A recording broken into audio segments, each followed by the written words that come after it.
The Afar Triangle is a region known for its scorching heat and harsh volcanic landscapes. Beneath the surface, 3 tectonic plates slowly rift and diverge. In recent days, increased seismic activity in this remote part of northeastern Ethiopia has local residents on edge. Only God knows what the belly of the earth is releasing upon us. We're unable to identify it, and getting close to the site is risky. We're trying to flee with our women, children and livestock to find a safer place.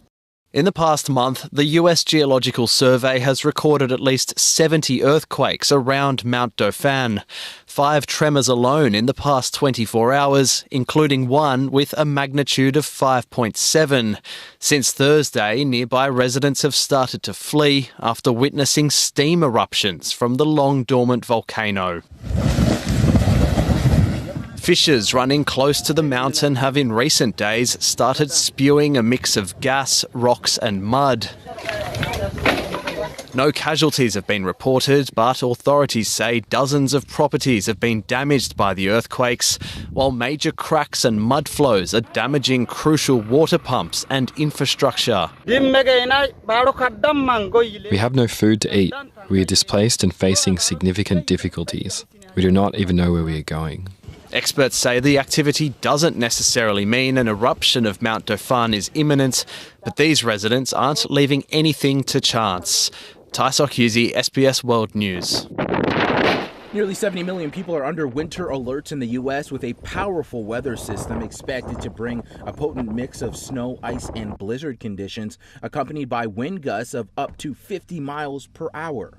The winter storm, which has already caused snowy and icy conditions in the Central Plains, will create treacherous travel conditions and potential power outages across a vast region stretching from Missouri to the mid-Atlantic into Monday. The National Weather Service saying this could be the heaviest snowfall in over a decade for some cities, and the Winter Storm Severity Index adding that the storm will have considerable disruptions to daily life, bringing dangerous or impossible driving conditions.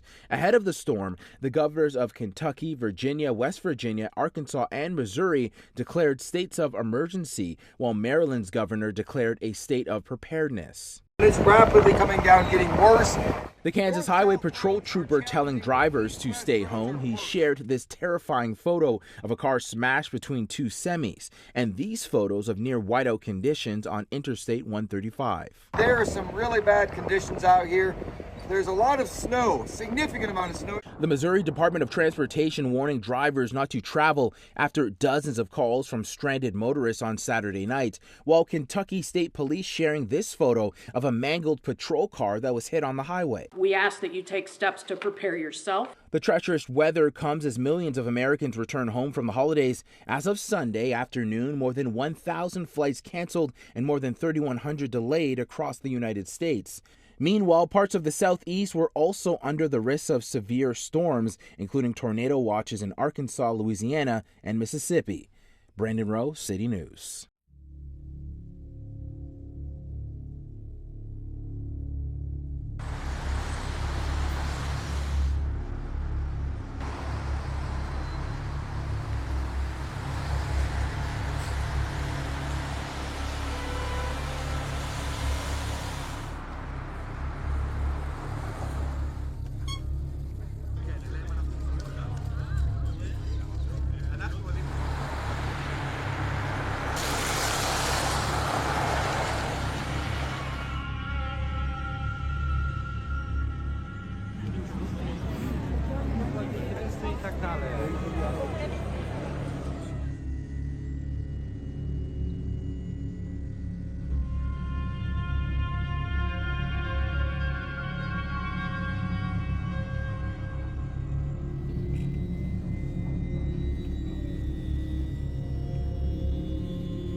According to Fresh Coalition analysis of the mid-year budget update, Australia's per capita living standards won't return until at least 2029-2030. The projections are based on Treasury's forecast to 2026-27 financial year and highlight the damage inflicted by inflation and high interest rates. Well, joining me live is Liberal Senator and former Ambassador to Israel, Dave Sharma. Good to see you, Dave. Thanks for joining us on the program. First of all, do you welcome Anthony Albanese's Bruce Highway upgrade announcement that is coming today? Well, look, I'll wait to see the details and I defer to my Queensland colleagues for that. Obviously, we welcome infrastructure upgrades as a matter of course, but I think the item you led with about the deterioration in Australia's standards of living and them being unlikely to recover until 2030 should be raising alarm bells for everyone, that the government's mismanagement of the economy has basically taken Australians backwards and is likely to continue to do so whilst they remain in office. Yeah, the Albanese government as well is also spending $26 billion more on aged care, disability medicines and childcare than it first budgeted for 3 years ago. That's cost blowout highlighted by the Fin Review. What's your reaction to that? Well, what we've seen from this government is they've received record budget windfalls from high commodity prices, from bracket creep, people paying more income tax, from favourable terms of trade, and they've overwhelmingly spent that rather than using it to put the budget in better shape, rather than using it to take pressure off interest rates by reducing government spending in the economy. And so what we're seeing now is a high spending, high tax government that is adding to inflationary pressure, that's meaning that the Reserve Bank is keeping interest rates higher for longer. People are paying more in interest repayments on their home, they're paying more in income taxes, and they're paying more for life's essentials. This is why living standards are going backwards. Peter Dutton and Anthony Albanese are both in Queensland today. The PM firing the starting gun on his on-the-ground campaign. He will also visit WA, the big mining state. So what do you think this says about where Labor thinks it can pick up seats? Well, look, I think obviously there's going to be an election held this year. You know, the latest it can be held is May. It could well be sooner than that. That's really the Prime Minister's call. But I think look, I'll leave Labor's electoral strategy to them to explain, but obviously as a coalition, what we'll be focused on is putting forward a strong alternative vision for government as a credible alternative, and we'll be seeking to appeal to voters, you know, not only in Queensland and Western Australia, but in New South Wales and Victoria, people with mortgages, people who are retirees, people who are just making a start in life, people who are concerned about higher electricity prices. This is where we hope to win the election, by commanding the centre ground. Now, according to Nine Papers this morning, just on another topic, Israel's ambassador to Australia insists international pressure, including that coming from the Albanese government, will not hasten a Palestinian state. What's your reaction to that? Well, my view has always been that a Palestinian state will come about as the result of negotiation between the two sides, the Israeli side and the Palestinian, and more broadly the Arab side. Now, that's been a bipartisan position of Australia for a number of years. What we've seen this government do and what we've seen them change is they've taken the view that a state can somehow be unilaterally imposed upon Israel. We've seen the government vote for one-sided resolutions in the General Assembly. We've seen them vote or support unilateral declarations about a Palestinian state. My view, you know, informed by the basic power realities of the area, is that Israel will only agree to the creation of a Palestinian state once they have sufficient security guarantees in place and once they're convinced that that Palestinian state will not be committed to their destruction. Now, you know, you've obviously seen with movements like Hamas, with movements like Hezbollah, they are committed to Israel's destruction, and there is no point Australia seeking to create a Palestinian state that would be controlled by entities like that. And I think that's where this government has got the strategy so wrong. They've put the cart before the horse, effectively. Are you surprised President Biden has made one of the largest weapon sales to Israel at $8 billion US just before Trump takes office? And do you welcome the sale? I do welcome the sale. I think it's important. Israel has always shown itself that it's willing to defend itself, but it does seek, you know, advanced military equipment from key partners like the United States. I think for Biden, this is about cementing his legacy as a president, a democratic president who has always been supportive of Israel, and he has shown that, in my view, since the 7th of October 2023, since the Hamas terrorist attacks, that whilst he, would dearly like to see these conflicts brought to an end, whilst he would dearly like to see an end to civilian suffering, he also recognises that the only true way to peace in the region is with a strong Israel that is able to defend itself. Israel confirmed on Saturday that negotiations for a Gaza ceasefire and hostage release deal had resumed in Qatar. Could this be the moment we see more hostages return, do you think? Well, look, I would hope so. I mean, there's about 101 hostages still being held. We don't know what state they are in. I hasten to add, we don't know how many of them remain alive. They've been held now for 15 months. They have been held, by all accounts, in inhumane conditions. They're not being held in internationally recognised facilities. They're not getting visits by the International Committee of the Red Cross or Amnesty or any other groups like this.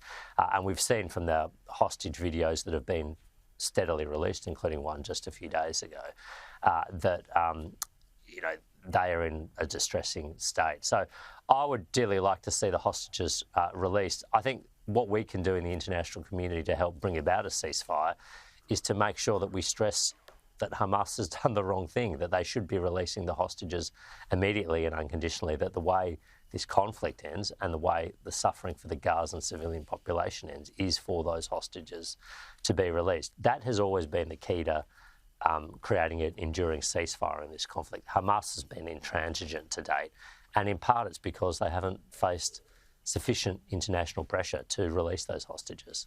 Dave Sharma, appreciate you coming on this morning. Thanks so much. Good to see you. Tension was high along the Nandi-Kisumu border after residents of Chemase raided a police post and ejected a murder suspect, killed him before proceeding to another area to lynch yet another suspect. The angry residents further torched a part of the police post and a police vehicle. The residents were agitated over the mysterious murder of a middle-aged man whose body was found dismembered. Grace Nganga with the details.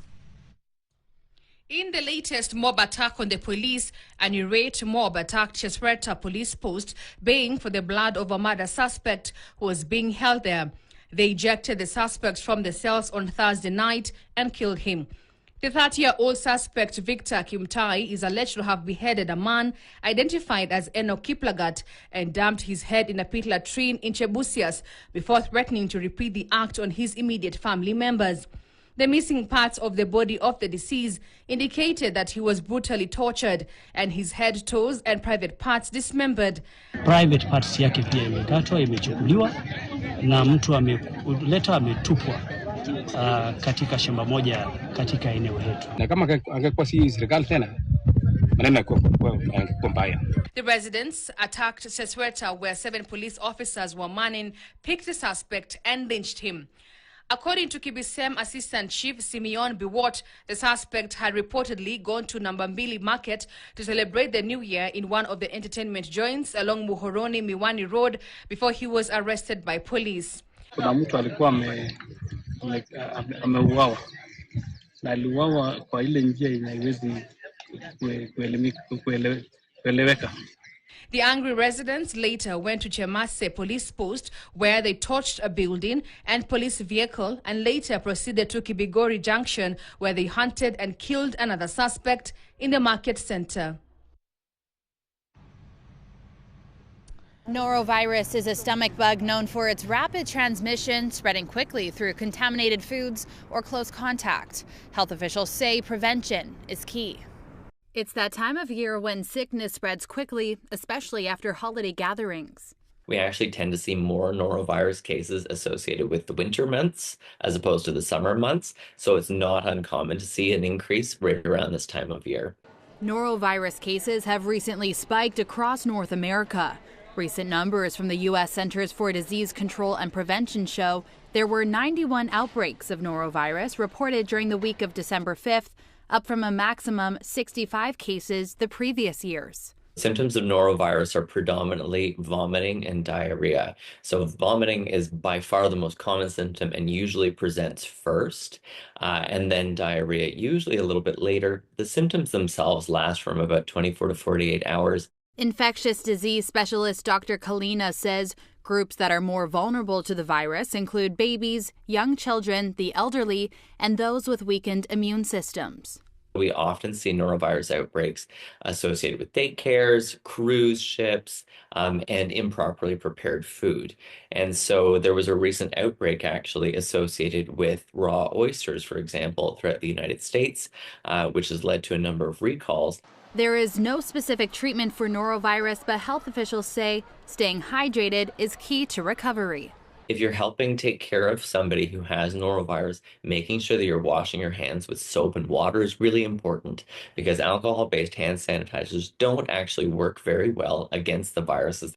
Meanwhile, we reached out to the Public Health Agency of Canada, who were unable to provide specific data on the number of cases in Canada, but did confirm case averages are higher than previous years. If you believe you have norovirus, health officials say the best course of action is to stay at home, rest, and avoid exposing the virus to others. In Toronto, Catalina Gillies, City News. Security analysts are discussing whether China is to blame for cutting an undersea cable off Taiwan's north coast on Friday. The Cameroon-flagged ship has a Chinese name, and some say its African flag might be part of a ruse. 他们操作的形式，这是属于平时灰带的一个操作，它让你比较难去追溯去究责，说真正的主使国，去清楚抓住说一些重要的海底电缆的节点，然后以它的技术，不管它是派科技探测用的小潜艇去把它给掐断，还是说它用锚去把它拖断，用像耙子一样把它给耙断，这是中共现有的3项技术是都有办法做到。 The loss of the cable didn't cause problems in Taiwan, but Taiwan's Coast Guard wasn't able to catch the ship believed responsible before it sailed away. Analysts are debating whether this could be linked to other similar incidents in the Baltic and Taiwan Strait, and whether this could be part of Chinese attempts to try to cut Taiwan off from the world. It's a new year in Gaza, but it's an all-too-familiar experience for the Palestinians living in the war-ravaged territory. Another deadly weekend of Israeli strikes against claimed Hamas targets, showing there is little change in the course of this war. In Gaza City, friends and relatives of a family frantically searched through the rubble of a house, hoping to find survivors from one of those attacks. Funerals have been held in other parts of the Gaza Strip, with the IDF hitting claimed Hamas targets in the north and central areas of the territory. The IDF says it hit more than 100 Hamas targets over the weekend, killing dozens of fighters and destroying things such as rocket launching sites. But Palestinians are insisting it's civilians continuing to bear the brunt of the strikes. Almost 15 months into this war and the death toll continues to rise. Local authorities saying more than 45,000 Palestinians have been killed in a conflict which began on the 7th of October 2023 when Hamas launched a series of deadly attacks on Israel and killed almost 1,200 Israelis. It also took many hostages. More than 100 are still held by Hamas, although it's not clear how many are still alive. There's continued criticism of the Netanyahu government and its handling of ceasefire and hostage talks. More protests in Israel over the weekend, accusing the Prime Minister and his team of dragging their feet and putting the lives of hostages at risk, their families leading the charge. Israeli negotiators have been attending hostage and ceasefire negotiations in the Qatari capital Doha, these talks being spearheaded by the governments of Qatar, Egypt and the United States. And we are expecting some of those negotiators to be attending a meeting of Israel's security cabinet alongside Prime Minister Benjamin Netanyahu, who is recovering from surgery. There is something of a deadline which is being thrown around at the moment to try to achieve some goal or some deal, and that is the inauguration of US President-elect Donald Trump, although it is not clear whether or not an agreement can be reached before the end of this month when that happens. At various points throughout this conflict, we have heard from both Israel and Hamas saying that they are interested and they are willing to strike a deal, but such an agreement is yet to materialise. Well, as it is an ongoing operation, we don't have comments from the army yet, but we have political reactions, and mainly that of the chief of the presidential office, Andriy Yermak, who hailed those operations as good news, and he said that Russia was getting what it deserves. So that low-key confirmation that we got from the government, what we know from several open sources and several commentators, observers, is that apparently the Ukrainian army has launched several offensives northeast of the city of Sudzha. Sudzha is in Kursk region. It's one of the cities that was first controlled by Ukrainian troops during its incursion back in at the beginning of August 2024. And even if Ukraine has since lost around half of the territory that it had under its control in that region, it still has a constituent part of that territory under control, and that's important for Ukraine because they intend to keep that as a negotiating asset in case negotiations should come with Russia. This is a bargaining chip for Ukraine. Ukraine has no will to expand its own territory. However, it wants to get back the Ukrainian territory currently illegally occupied by Russia, and by having some control over the Kursk region, well, this could help Ukraine get back such territory. And that news comes just a few days after we've had international observers confirming the mass casualties among the North Korean troops that were sent by Pyongyang in reinforcement of Russian troops fighting in the Sudzha region. And Kiev had said back then that their presence didn't change much on the battlefield and that they would continue to defend that Ukrainian-controlled territory in the Kursk region. So a renewed offensive. We do not know yet what will be the outcome, but both Kiev and Moscow seem to confirm that those operations are ongoing. Now, this all comes, of course, Emmanuel, as Ukraine is preparing for the Ramstein meeting this week, where Volodymyr Zelensky will again try to persuade Western allies to continue stepping up support, especially ahead of Donald Trump's inauguration. What do we expect to come from that? Absolutely. Kiev is preparing itself for more negotiations, for more talks with its allies when it comes to air defense. This is the priority for Ukraine because, as you know, as we've been talking about it extensively, Russia continues to bomb day in, day out Ukrainian cities, Ukrainian energy infrastructures, and what is not here in sufficient quantity here in Ukraine are air defense systems. So that will be the priority. Of course, what will be discussed as well is more military equipment for the army and training possibilities for Ukrainian soldiers in Western countries. So lots to be discussed at this upcoming Ramstein meeting.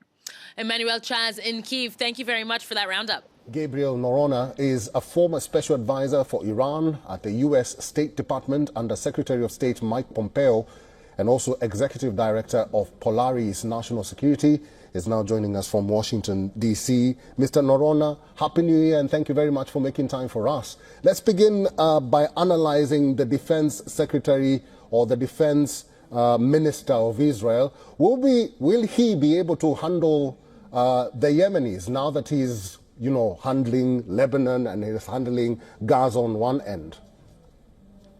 Well, thank you very much for having me, and Happy New Year. The threat from the Houthis is a bit of an abnormal threat. It's coming from very far distances away from Israel. It's almost exclusively an aerial threat from the UAVs and drones and ballistic missiles.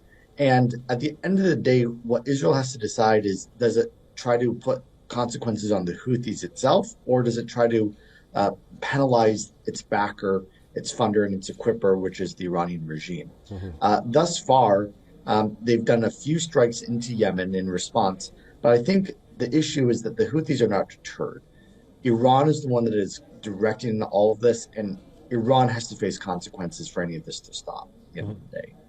The new defense minister, I think, has his hands full, certainly, but now this Houthi threat is just causing a massive disruption to Israeli daily life, its airlines, everything. Mr. Noronha, how does Israel or how does the United States deal with Iran, if at all Iran is, supporting the Houthis in their strikes against Israel?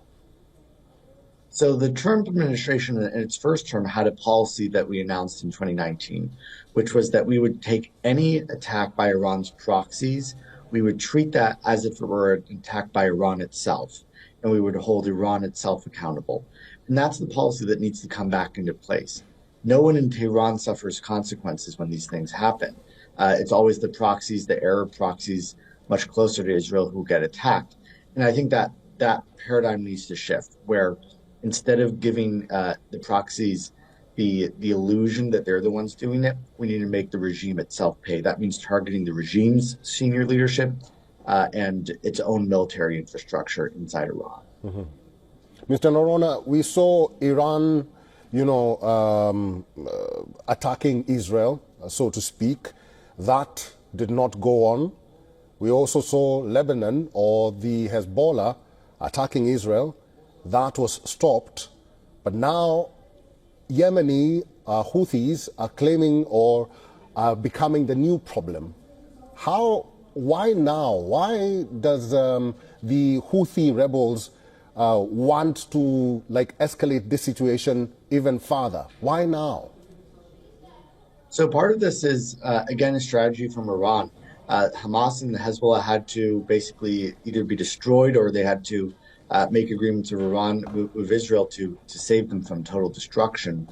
And so the Houthis are the only ones left who, again, have the ability to still strike Israel.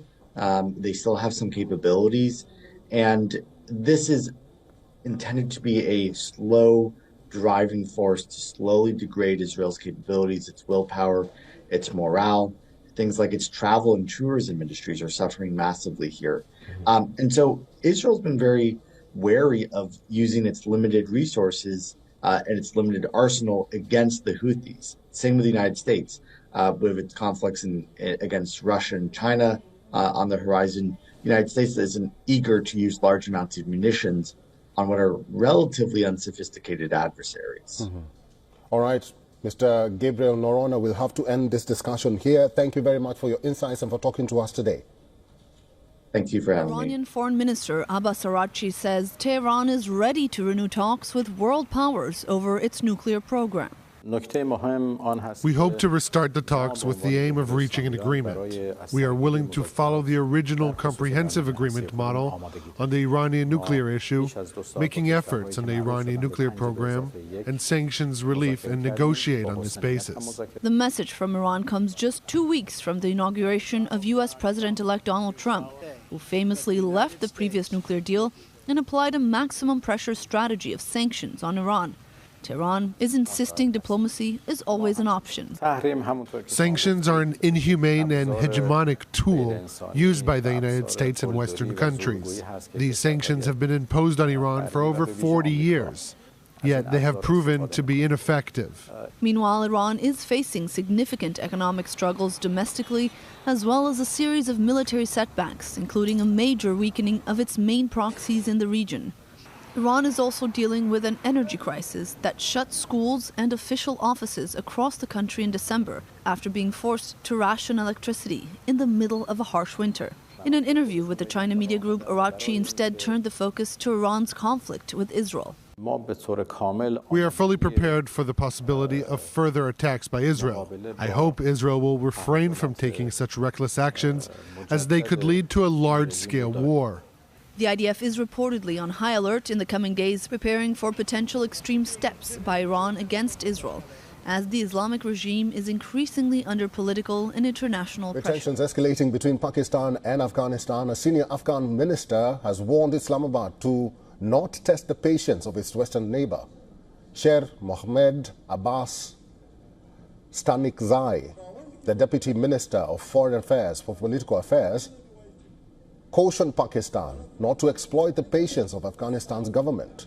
He also warned Pakistan not to rely on the advanced weapons, as Afghanistan had fighters equivalent to the capacity of atomic bombs. Without naming Pakistan, The minister said that there are neighboring countries that are arrogant about their weapons. Referencing the names of weapons and missiles developed by Pakistan, he said, "You named your missiles Ghaznavi, Abdali, and Babur, while our country is full of Abdalis, Ghaznavis, and Baburs. Each one of them is like an atomic bomb. Ghaznavi is a land-based short-range ballistic missile deployed by Pakistan Army since 2012.